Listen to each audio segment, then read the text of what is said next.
Jingle Tunes। एक गांव में एक गरीब किसान रहता था। उसका नाम था किशन। वो गांव के जमींदार के खेत में काम करके अपना घर चलाता था। उसके परिवार में उसकी बीवी और 2 छोटे बच्चे थे। खेती के काम से मिलने वाली मजदूरी में वो जैसे तैसे अपना गुजारा करता था। किशन के घर के हालात पहले से ही ऐसे नहीं थे। किशन का खुद का भी एक खेत था जिससे उसे अच्छे पैसे मिल रहे थे। उसके पिताजी बीमार हो गए और उनके इलाज के लिए उसे वो खेत बेचना पड़ा और इसलिए वो जमींदार के खेत में मेहनत मजदूरी करके अपने परिवार का पेट पालने लगा।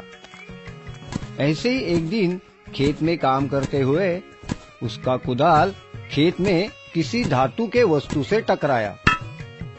किशन को इस बात का बड़ा आश्चर्य हुआ। उसे लगा कहीं खेत में पुरखों का गड़ा हुआ खजाना तो नहीं मिल रहा। ये सोचकर किशन ने उस वस्तु के आजू बाजू की मिट्टी हटाकर वो वस्तु को गड्ढे से बाहर निकाला। वो वस्तु एक धातु का पतीला था। पतीले को देखने के बाद किशन बहुत दुखी हो गया। कैसा खजाना और कैसा क्या मिला, क्या तो ये खाली पतीला। जाने दो, नसीब मेरा। धूप तो बहुत ही है। अब थोड़ा खाना खा लेता हूँ और थोड़ी देर सोता हूँ। ये कहकर निराश हुए किशन ने अपना कुदाल उस पतीले में फेंक दिया। उसके बाद किशन ने एक बड़े पेड़ के नीचे बैठकर दोपहर का खाना खाया और थोड़ा आराम किया। थोड़ी देर बाद किशन ने सोचा, चलो फिर से काम शुरू करना चाहिए। अपना कुदाल लेने के लिए किशन पतीले के पास गया तो उसने कुछ अजीब सा देखा। किशन ने तो पतीले में बस एक ही कुदाल डाला था, लेकिन अब पतीले में बहुत सारे कुदाल दिख रहे थे। ये चमत्कार है या मेरा वहम? मुझे तो विश्वास ही नहीं हो रहा। अब किशन ने उसके पास जो टोकरी थी वो टोकरी पतीले में डाली। देखते देखते उस पतीले में बहुत सारी टोकरियां दिखाई दी। अब किशन को यकीन हो गया कि ये पतीला कोई साधारण पतीला नहीं बल्कि जादुई पतीला है। वो बहुत खुश हो गया और वो उस पतीले को अपने घर ले आया। किशन उस पतीले में जो भी चीज डालता उस पतीले में उस जैसी बहुत सी चीजें बन जाती थी। फिर किशन उन चीजों को बाजार जाके बेचता था और बहुत सारे पैसे कमाता था। ऐसे करते करते किशन बहुत अमीर हो गया। फिर किशन ने कुछ गहने भी खरीद लिए और उसने जब वो गहने पतीले में डाले उसे बहुत सारे गहने मिल गए। किशन ने वो ज्यादा मिले हुए गहने बाजार में जाकर बेच दिए। अब किशन और भी अमीर हो गया। किशन का पड़ोसी था मोहन। किशन अचानक अमीर होने से मोहन किशन से जलने लगा था। इतने कम दिनों में किशन इतना अमीर कैसे हो गया?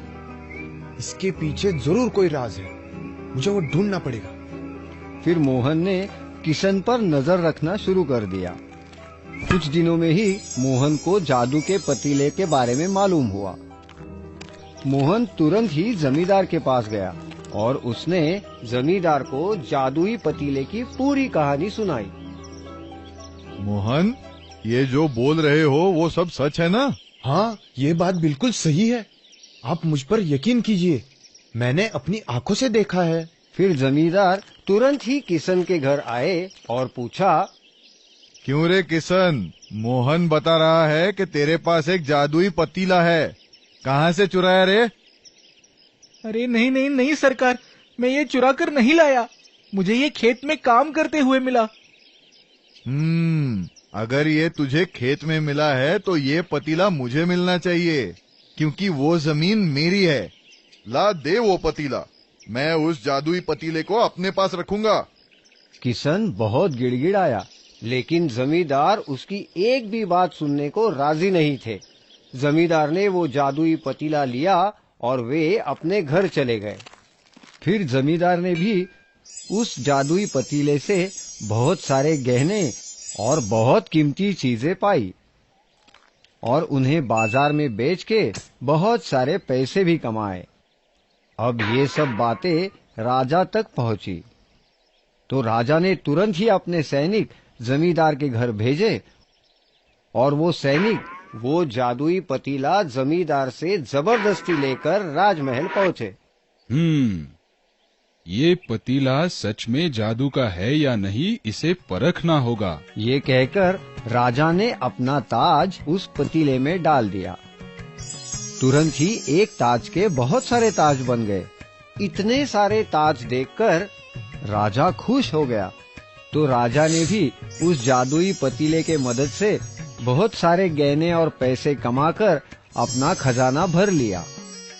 ये जादुई पतीला है, इसमें कोई संदेह नहीं।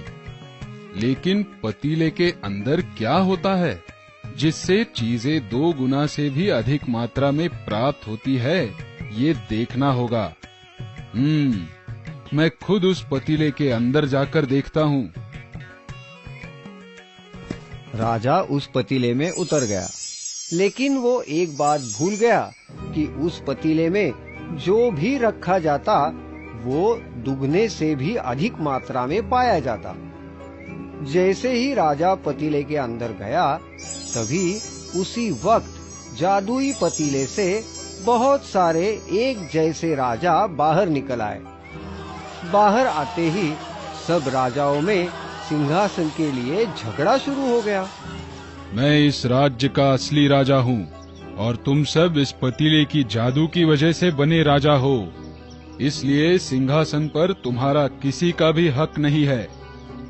मैं असली राजा हूँ, मैं बैठूंगा सिंहासन पर। तुम नहीं, मैं असली राजा हूँ। सुनो सब लोग, सिंहासन पर कौन बैठेगा इसका निर्णय हमारे बीच के युद्ध के बाद ही होगा। चलो तैयार हो जाओ। फिर देखते ही देखते उन राजाओं में सिंहासन के लिए लड़ाई छिड़ गई और उस घमासान लड़ाई में सब राजाओं ने एक दूसरे को मार दिया। लड़ाई में राज्य का असली राजा भी मारा गया और केवल इतना ही नहीं, इस लड़ाई में राजाओं के साथ जादुई पतीला भी टूटकर नष्ट हो गया। जल्दी ही ये खबर जमींदार और किशन दोनों को पता चली।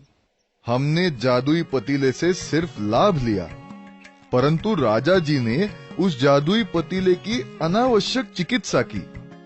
कभी कभी बहुत ज्यादा चिकित्सा भी विनाश का कारण बनती है। गोपाल फिर से अपने खेत में काम करने लग गया।